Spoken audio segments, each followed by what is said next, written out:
Hello, hello. I'm realizing I'm trying this new thing, but I think that I can't. Um, I don't know if I'll be able to see your comments. Okay. Sorry. It's funny. I was like going through my own process, but live. So I may not be able to see your comments until this is done. And if that's the case, then I still really, really I welcome any shares, any comments, how this is relevant, any questions. I always like to say disagreements. I'm up for the conversation. Uh, but I really, really enjoy this being a little bit of a conversation, even though I know that it's a bit one-sided in the moment. So my hedgehogs of love say hello. I say hello. Welcome to all of those of you who are joining. I can't see who you are, but it's wonderful to know that you're here. I can sense you, even though I don't know who you are. I can't see you. Can't see your comments. I look forward to reading your comments later, and I'll absolutely go back in and respond to anything that's there. So maybe not being able to see your comments will actually help me stay more concise, because I can be kind of verbose, as most of you know. But I really wanted to bring in, particularly right now, this piece around tending versus accomplishing. And there's kind of, I've watched this as humans are sort of want to do, and we do it in all different ways, but particularly since some of these pieces of shelter in place have come in play, and as we've watched this sort of wave go through, and I would just say in particular, because this is where I'm most connected, but Europe, and then obviously the United States, that's where I live, but of sort of seeing where this is coming, or people ending up in quarantine, or coming communities either voluntarily or having state or citywide mandates for shelter in place. And then waves, particularly on social media, about like, and what are you going to do with all this quote unquote free time, which most of us know is a total joke, because we all still have shit to do. And if you have kids, don't even get me started. I have so much less time now than I had before shelter in place and schools were closed. So there's a beauty to that. I mean, this is a tangent I won't go down, but I absolutely notice for myself and other people where it can, like, the pressure cooker of these moments actually can really offer a space to get creative, right? Like, I still kind of have to do, there's certain things like I just get creative. Where do I actually get innovative about my life? So that's a whole other thing. But there was like a whole wave of that, right? And oh, what are your coronavirus reading recommendations? And like, write the book you've always been wanting to write. And then, so there was kind of like a whole wave of that. And then it was like, mushrooms in the forest after a rain. It was like, and this online offering, and and this free gathering, and this virtual yoga class, and like everything you've ever wanted to do in your life was suddenly all on the interwebs at the same time, live. Like, everybody was figuring it out. Super exciting, super fun. I mean, again, I think that there is enormous creativity and innovation. And again, little tangent, but frankly, it is the humorous memes that are like keeping me going. And I don't know if my standards have gone down, or if I'm still a little sleep deprived or what, but something, I'm just cracking up on a daily basis. And so I'm so grateful for the people who are creative in those ways. And we need art, we need beauty, we need laughter, all of these things. These are essential. So at first it's like, oh, get productive, and what are you going to do and create, and now's your time, and if you're going to be home anyway, might as well clean, or like, anyway, it was like productivity. And then the mushrooming of all of the different offerings and everything you could do for free, and all around the world, and everybody connected. And then just in the last, I would say, like 4 days or so, then there's this huge wave now of articles that's like, don't buy into the coronavirus productivity pressure. And it's just interesting to see how humans like to swing pendulum to pendulum and go like, I can be productive. You don't have to be productive. It's okay to feel sad. It's okay if you're happy. It's okay. It's just sort of like, okay. And what about both and? I think this is fundamentally points to being raised in a Buddhist monastery for me, that I always come back to the middle way.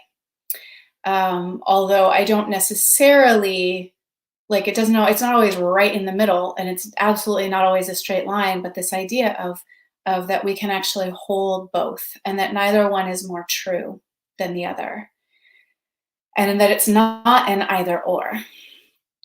And so the piece I want to offer is really around that. And it's something that I've talked about a lot and I've taught about a lot, but it's so relevant and essential right now. And it's what I like to call tending to your life. And it's definitely where I, both just in this span of my epically long life, but throughout my life, I guess is what I'm trying to say, in what one might call normal life. And then also where I have been finding peace in the midst of shelter in place here in Northern California with 2 small children who are not used to being home from school all the time. And then it was raining last week. But where I have absolutely found this to be true over time, and also found this to be true kind of in the crucible of the time that we live in right now, is that there is this piece of what is it to tend to our lives versus accomplishing, but also kind of versus like the fuck it all, I don't need to do anything. I think, again, I think there is like I absolutely high five you if you are getting more shit done than you've ever gotten done like in the last 10 years. And I absolutely high five you if you are binge watching Netflix and everything in between. And so none of this is to pass judgment on how anybody is getting through this time. No judgment. And I want to offer a perspective or a way of meeting and greeting your life, which is tending. And partly I want to offer it because actually I think that this is our way forward. Not only is it the practice for the actual moment we're living right now. For some of us, this is, week 1 shelter in place. For some of this is like week 5 shelter in place. But wherever, like the moment we're living in, which is sort of, again, a bit of a crucible. In some places more than other places and what have you. But I also want to say we're at a point in time. We always are, but it's sort of obvious in this moment that we're actually at a time of recreation. So many of us who have not been face to face with how broken things are, or how much certain things don't work, or how like fucked certain systems are part of my language. I hope you're not watching the children in the background. But so many of us are like, oh no, this is not okay. Yeah, like I'm just privileged enough that I could, basically go along with it and fight the good fight and do what I could, but like it's basically okay. And so many of us are realizing like, no, this is not okay. This is totally not okay. And so what an incredible moment of recreating how we do life. And some of that are big, sweeping, systemic changes. And some of these are like these minor adjustments, like when you're in a yoga asana and you just shift, which lung you breathe more deeply into, and it changes the whole pose. And to me, tending to your life, oh, my friend Nikki just said she's watching with Jaden and Astrid. Sorry for swearing. And thank you, Emma. I actually can see comments. This is so exciting. So I believe that shifting our perspective around looking at this as tending to our lives is actually one of those what looks and feels like a very minor adjustment, and ultimately can change the whole way that we do life, both from just sort of like we might say culturally in the United States or Western culture or something like that, but kind of globally. Like, hey, what if we didn't look at this as accomplishment or productivity, or and what if it wasn't sort of a vacillation between go, go, go, and then like chill the heck out, or I'm either like doing, or it's self-care, or I have to be in full relaxation or full do mode, and so it's this piece of how do I tend to my life? And some of that I offer in a way as a practice, just simply as an inquiry to ask yourself, what does it mean to me to tend to my life? And I love the word tend because that's how I relate to my garden. And I don't go out into my garden like every day isn't plant day, plant seeds day. Every day isn't um, watering day. Every day isn't harvest day.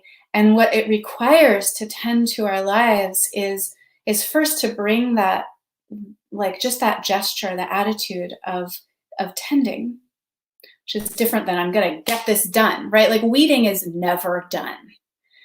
And even planting, right, is never done. It's sort of seasonal, it's cyclical, but it also requires that we be in connection with what is so in the moment, what actually needs tending right now.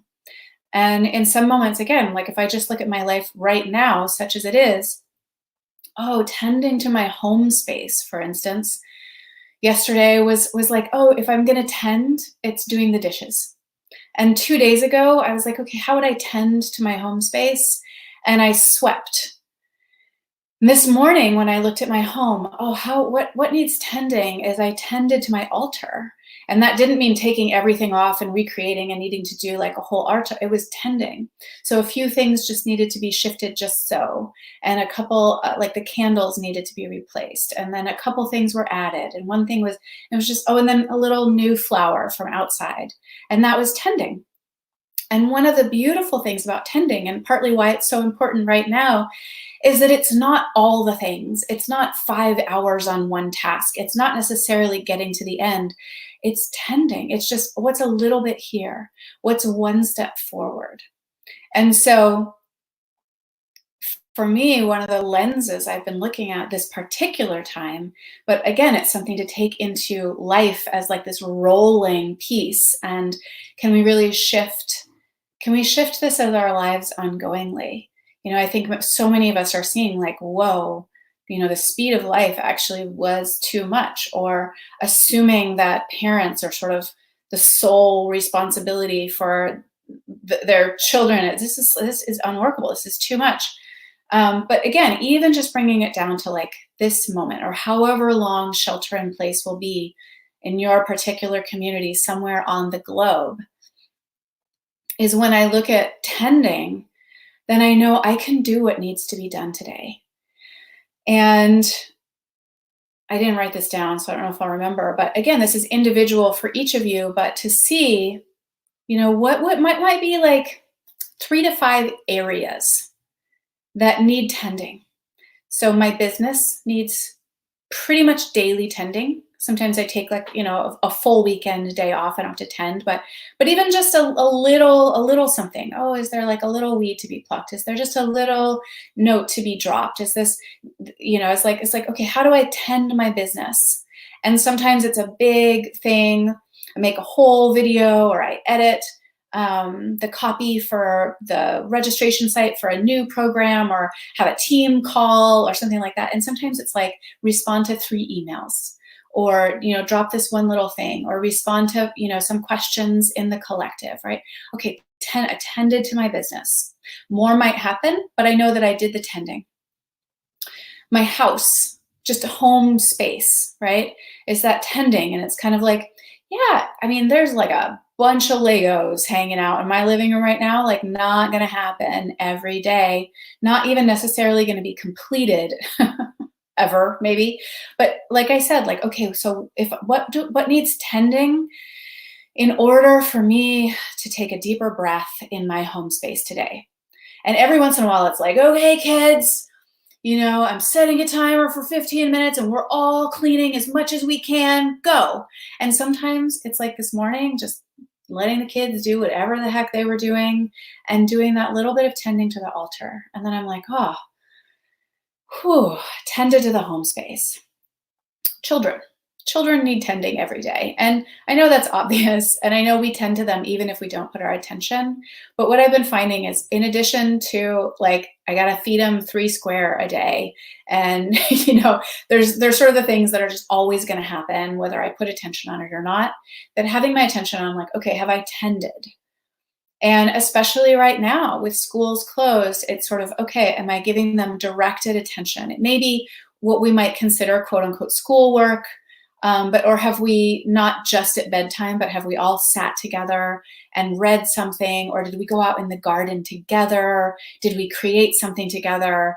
But tending, right? I do not need to tend to my children for 5 hours. Like, they don't need my undivided attention. I don't think it's healthy.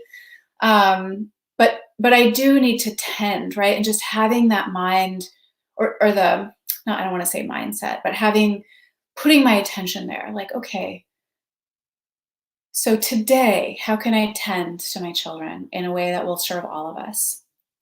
And then there's kind of family, which is different than children, right? That includes, for me, it includes my mother, although she's not physically, but family. It includes my partner, and it kind of includes like our property. Like, what does the family need?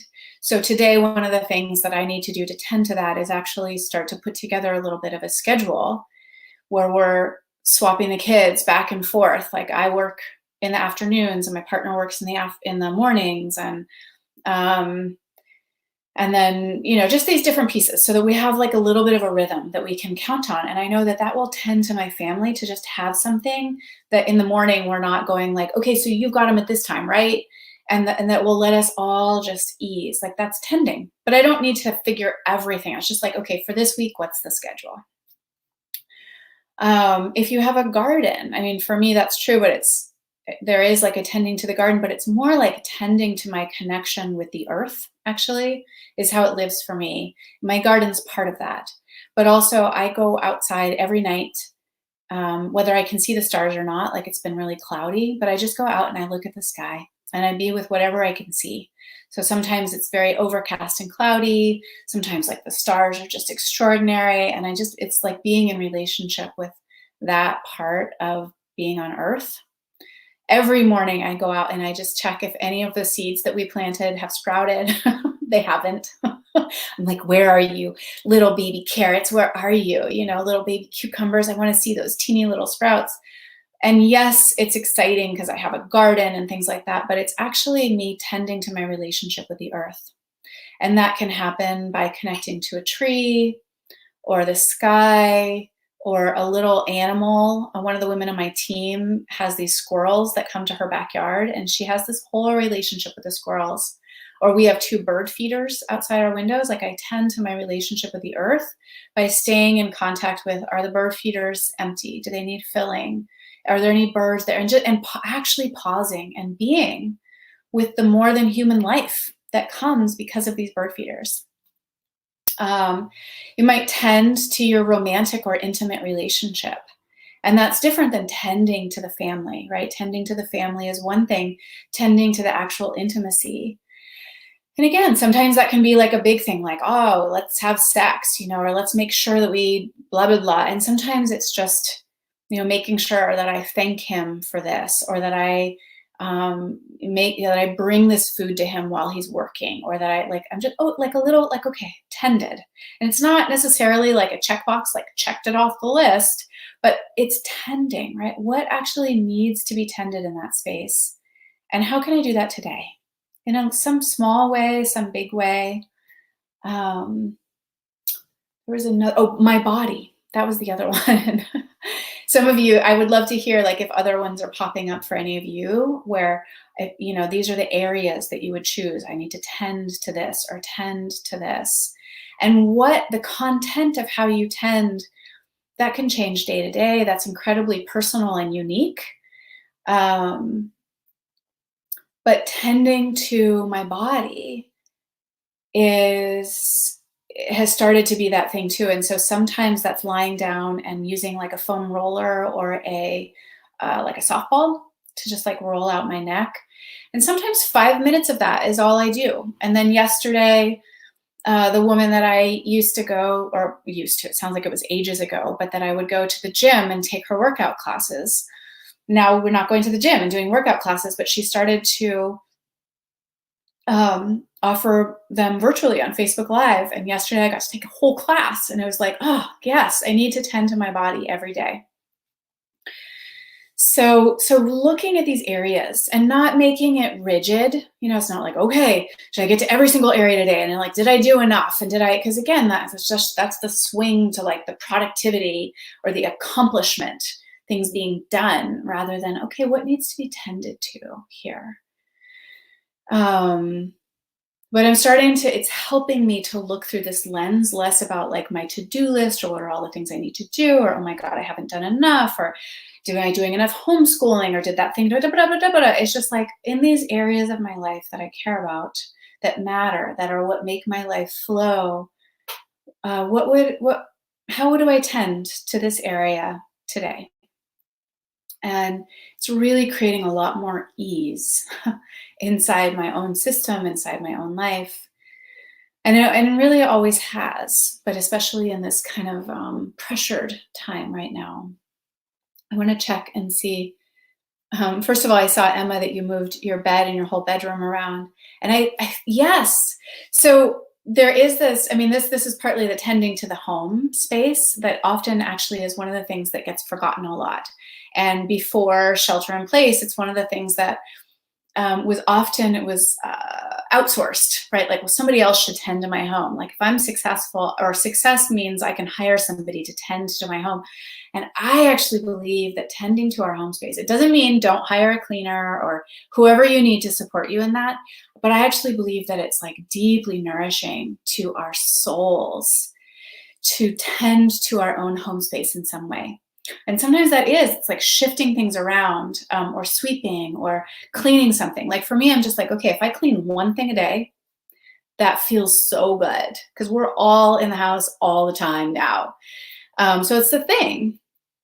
But also, and then sweeping in particular, or I think this is related. So I've taken 3 classes, I think, on traditional broom making with a teacher named Bethany. Can't think of their last name right now. And the way that Bethany talks about it really is like, this is sweeping as a spiritual practice. And one of the things that Bethany says is basically there's no quicker way to shift the energy of a space than to sweep.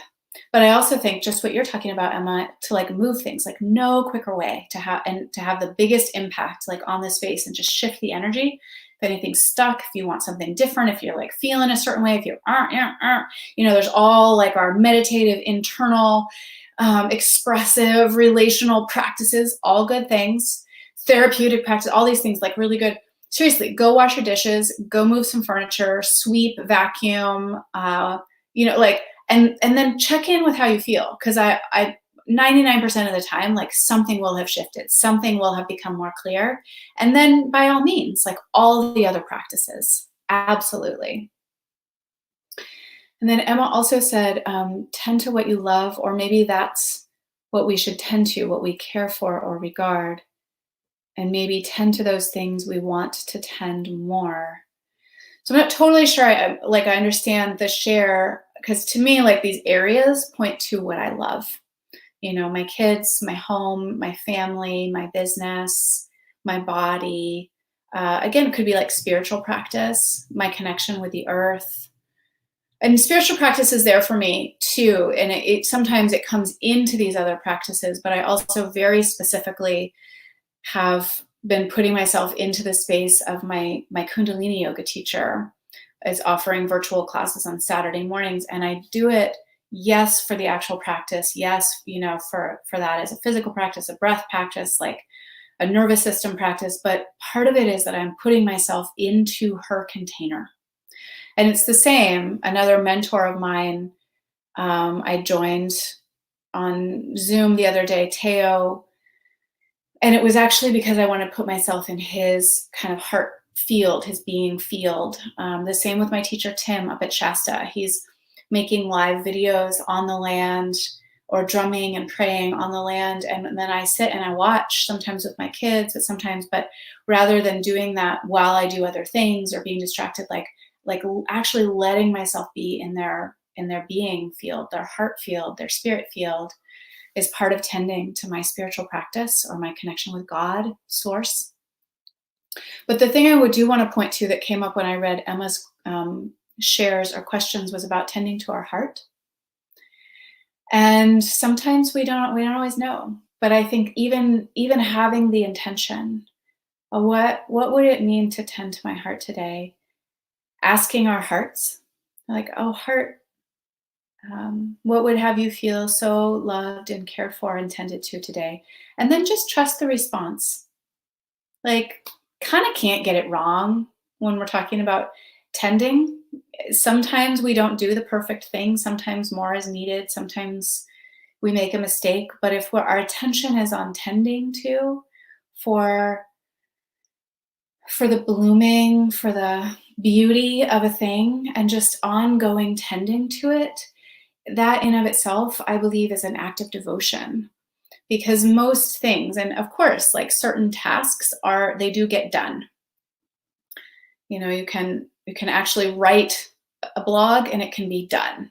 But your business is never done. You know, your home is never done. Your family is never done. Your life is just lifing until it doesn't life anymore, you know, and then who knows? But so one of the things I think is so beautiful and essential about the perspective and the gesture of tending is that it acknowledges the ongoing, ever-changing relational nature of our lives, even when it's relational, just me and me. And that in itself that's an act of love, to say, oh, what is needed today? Not like, how do I handle this and let it be done? How do I never have to meet this thing again? Like, it's just not life. It's not life. So we honor life by gesturing in the moment to what needs to be tended to tend to this moment. Yeah. And again, it could be, what does this moment need? Absolutely, if that works for you. And it can also be, you know, what does my home need in this moment in order to tend to it? How do I tend to my children in this moment? How do I tend? So I want to offer that as kind of a middle way, if you will, from these extremes of how do I be more productive and get more done and accomplish and make sure that I've used this time well. Like, I mean, it's just such a joke. So from that kind of one end of the spectrum all the way to like, oh, you know, to heck with it all and might as well just eat ice cream and do nothing for this entire time. That in any moment we might go to one of those extremes or the other. And again, there's nothing about blame, shame, or judgment about that, but recognizing that there's this way that we can actually ebb and flow in the middle way. That's, how do I tend? How do I just tend ongoingly and know that that actually is enough? Tending to my heart, tending to my spirit, tending to my home, tending to my business, tending to my creativity, tending just, oh, I'm going to attend to it and know that then again tomorrow I can attend to it again. And so it's never not enough, and it's never really complete. And in that way we're in forever relationship with these parts of ourselves. Hi, Britta. She said, tending has been key for my well-being during this time, tending to my community. Yes, that is another one. Absolutely. How do I tend to my community, to my family, to my rest, to my practice, to my heart, to the Harry Potter movies we're watching? Oh, we've been re-listening to the audiobooks of Harry Potter and on. Tend and befriend as a devotional act. Yeah, during this unfamiliar time. And like I said at the beginning, it's kind of like my prayer is that that becomes the norm. That actually, like, how we do work, how we do business, how we do life, that as a community, as individuals, and then as a community, that touches each other, and then as a wider national community and as a global community, we can actually begin to shift. Let us tend rather than let us accomplish. Let us produce. Let us tend. And I believe that if we really start now, we can carry this forward. And as Charles Eisenstein says, we can then create the beautiful world that we already know is possible.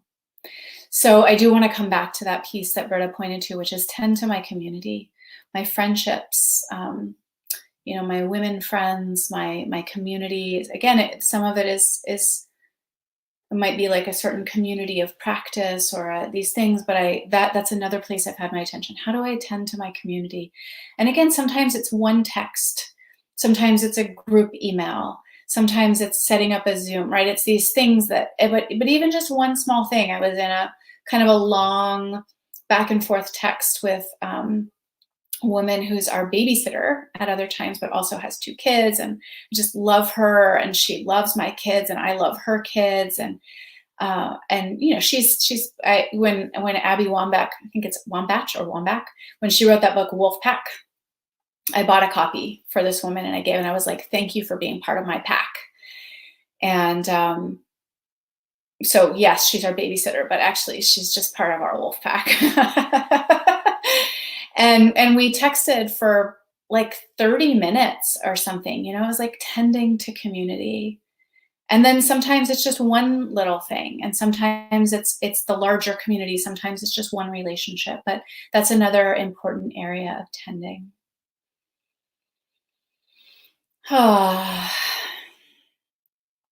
So sending you so much love wherever you are on this wide world where we are so connected, especially in this particular moment in time. It's kind of extraordinary.